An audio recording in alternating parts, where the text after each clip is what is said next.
When I was a child, not that I know that I've grown up, but when I was a baby, my mother was nursing, and a month after, she had to go to be Menachem Ovel. Someone passed away. She went there and left me at home and came back later on. And she says to me that I gave her such a look with my eyes that she knew that she can't leave me anymore. She has to always be with me, at least till the next child was born. And I always fought with my brother because he took away that relationship I had. But I remember as a child not understanding why people need to use words. Isn't it enough just to look at a person in the eyes, connect with the eyes, and you say almost everything you need to say? We need a few words, but it's mainly a connection without words. And this is how I studied as well. I didn't just limit myself to the words. My grandfather would, when I was learning, he'd say, what does this word mean? Each word he would stop to analyze the word, both in the grammar of the word and the spiritual meaning of the word. And that's what I did, and it's what I still do. I look through each thing. So I see many people analyzing, intellectualizing. They sound good, they even sound spiritual, and they look spiritual, but they don't realize their own limitations. So, and that's one of the things my grandfather told me when I was a child. He said, Yossi, you don't understand something unless you know its limitations. When you know the limitations, then you know when to apply it and when not to apply it.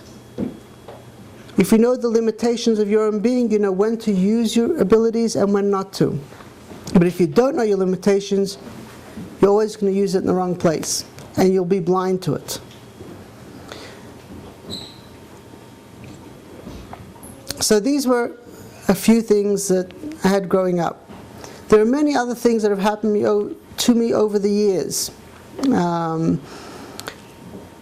One is that over the last several years I've worked a lot with non-Jewish people. I'm not sure if it's more non-Jewish people that I'm in contact with or not, but what I see is that in every group around the world there are souls that want to connect with the Creator, each in their own way. And it's not my place to judge, because if I judge, the only one I'm judging is myself. The only way to be able to listen is by loving everyone with an open heart. People don't want to do it because if they have an open heart, they're afraid they're going to get hurt, something's going to happen. We have too much pain. We don't want to deal with it. But if you don't want to deal with it, you dig yourself deeper into the mud. You have to face your own pain, your own hurt. But you need guidance. You need someone to do it with. On our own, it's very difficult. So God has blessed me that I have met people that help me. And you want to know? It's not one person. I talk with many people, and each person has a message. I pick up books. Every book has a message.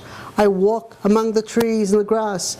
Every blade of grass, wherever I go, there's a message. If I listen, the Creator talks from everywhere and anything.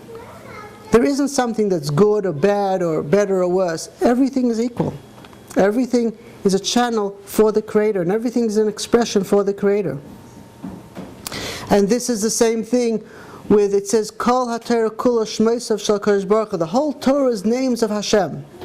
Every word that Moses gave us, Moshe Rabbeinu gave us, is a name of God.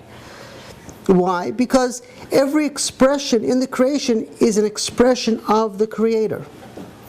And in the Torah we have different names for God. In English it's generic. In Hebrew it's not. Because each name reflects another expression.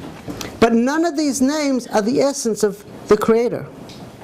The essence has no beginning and no end, and as such has no definition. The moment you define something, you limit it.